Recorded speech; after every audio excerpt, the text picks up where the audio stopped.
All right, we did settle on a name for this one. This one's night and day difference since his last video. His name's Bandit, and um, he's just kind of in your pocket now. Um, he was the one when I first gave him a treat. I mean, he really reached out with his teeth. It wasn't because he was being mean. It was just because I'm gonna try that brush. It was just because he didn't really know how to take treats nice, and now he's taking them super gentle. He's coming up to the front. He's coming up to you when you come into the lead rope. And I'm just gonna kind of mess with him a little bit today.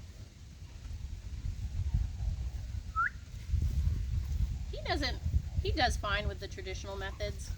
I still got a pocket full of treats, so we'll see. I trust him a lot more, for being totally honest. I've touched him all over with a stick and a flag, and I've got his feet being picked up with a lead rope.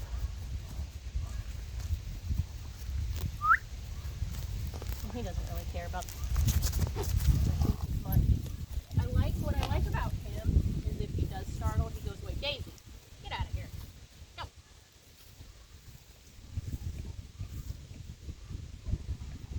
His downside is you'll notice he's always on top of me.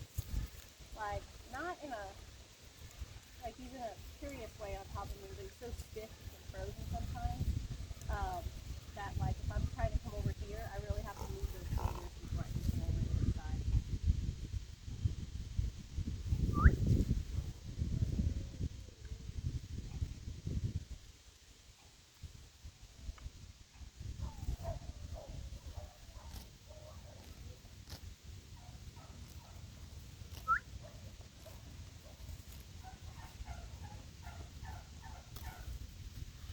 So when I'm coming around to the back, I'm going to make sure I have control of that head and I can pull that head around. Because do you see how tight he is? This is not a relaxed horse.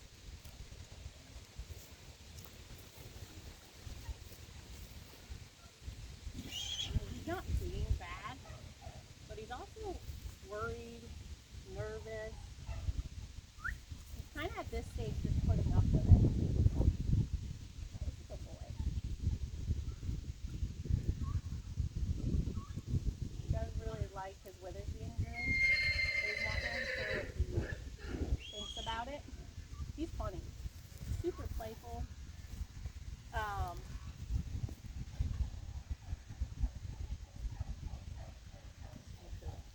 Do his lips like he does.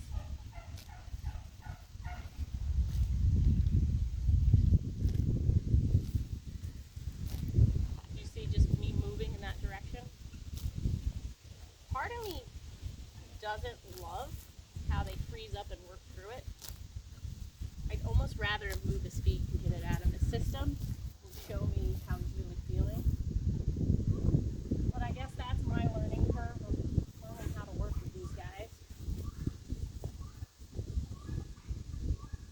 It's definitely working with a different type of animal. His forelock's been driving me crazy. He has hair there, but it's all different lengths, so I don't know if I could braid it, but it's like a flat poof. A little bit of a mess.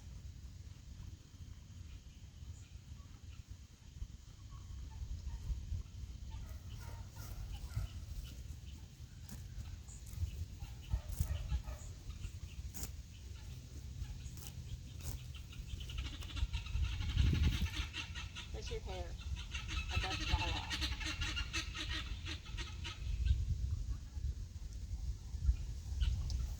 So these guys are from Murder Creek in Oregon, and I've been researching. It says a lot of them are gated.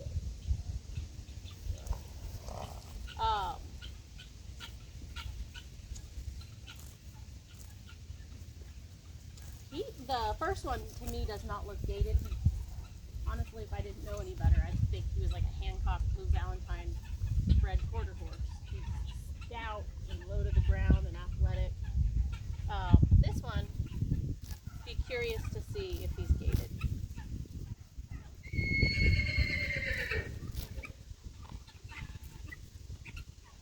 Funny. Oh, good job, Daisy.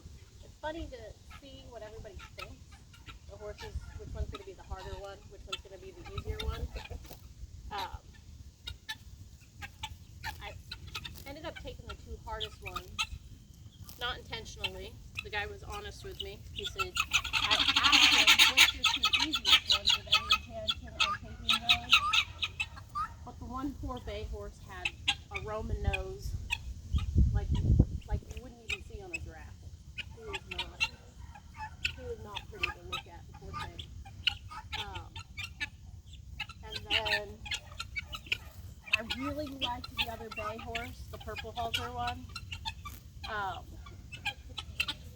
just thought Bear was going to be a little more athletic, a little more sporty, and so that's why I picked these two. So this is what I was talking about, how he doesn't always, he sometimes uses his head to block my direction. Good boy. Notice I'm approaching and retreating, approaching, retreating. That lets them recover. Put a little pressure on them, do it again. It's going to be all about desensitizing.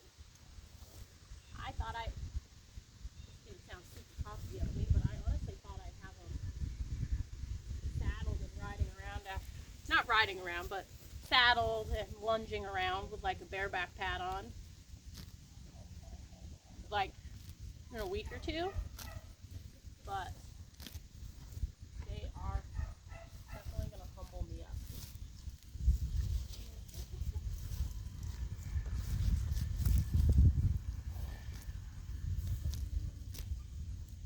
There is a reason so many dog trainers have Malinois, border collies. It's because they're easy to train and they make the trainer look good.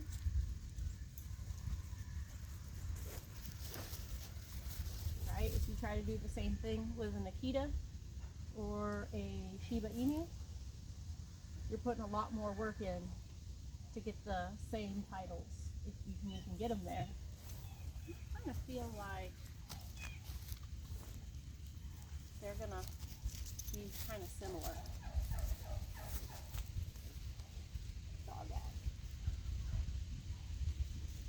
Good boy. Yeah, he's got a little bit of a sweeter personality, I think. The other one is sweet too, but the other one will get mad.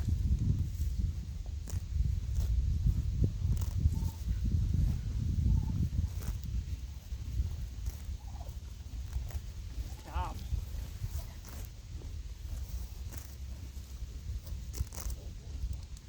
Mess with his front feet a little bit. So he's a little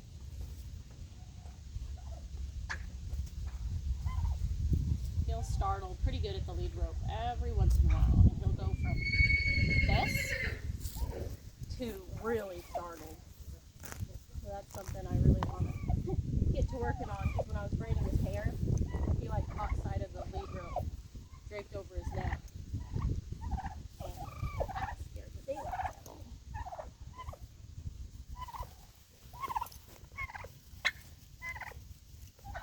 That's in place.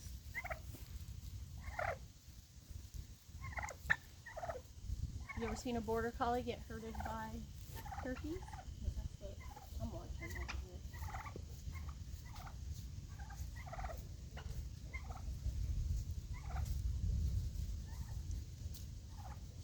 Good job. Yeah, you should work Bear first every day.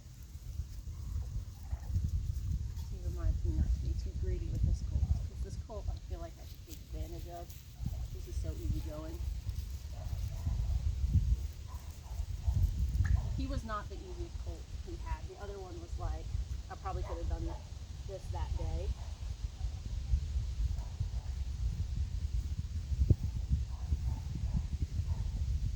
So I did do this with a longer lead rope the first time, just in case he jumped on top of me.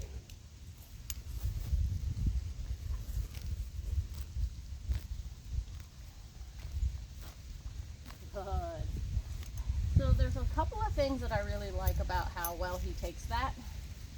One of them is that back foot is sore, and when I pick up that front foot, it's putting all that weight right on that back end. And he just keeps his little ears up. He gets a little mouthy, but it's not a mean mouthy. It's like a dorky mouthy. And I would not let him nip me.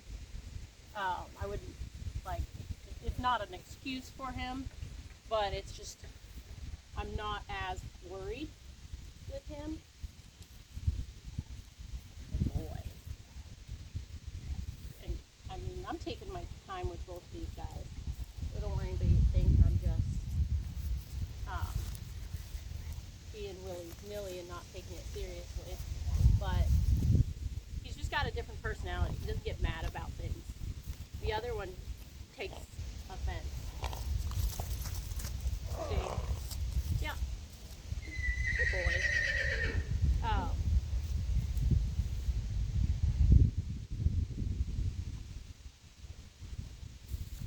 little more guarded on this side, and he keeps moving on top of me. So I'm just going to work on getting him out of my space. Daisy, back off. Stop acting like a border collie. We all know you're not. You're afraid of turkeys and sheep. But I took that. I think I can get a better one, but I do give him a little bit of a pass on that back foot. And what I'm asking him to do requires him to put a lot of weight on that back foot, almost pivot on it.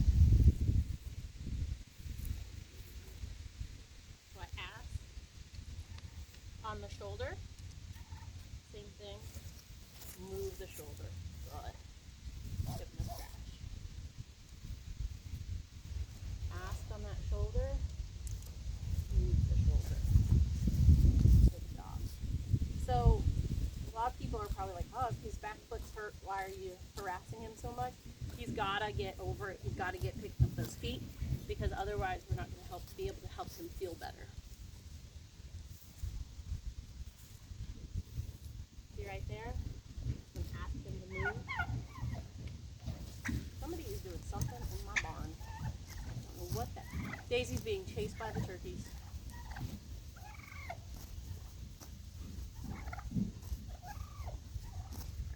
Let's go back to work, sir. I spent a lot of time on this horse's side, on this side, but he definitely has a favorite side that he's more comfortable with us being on.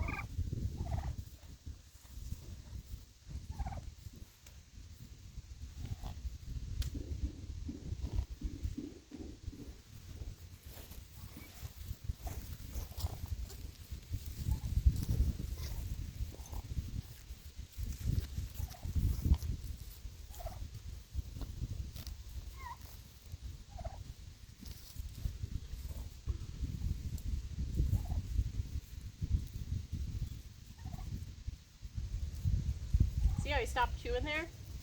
Even though he was standing still, it didn't mean that he was comfortable. I'm going to move that hip over. Good. Daisy, leave it. I don't need your help moving that hip over. Still really protective of this side. Good boy. That was actually really good for moving that shoulder over. I don't mind if he moves away. I might actually send him around just a little bit. Being really snorty. Daisy, leave it. Go.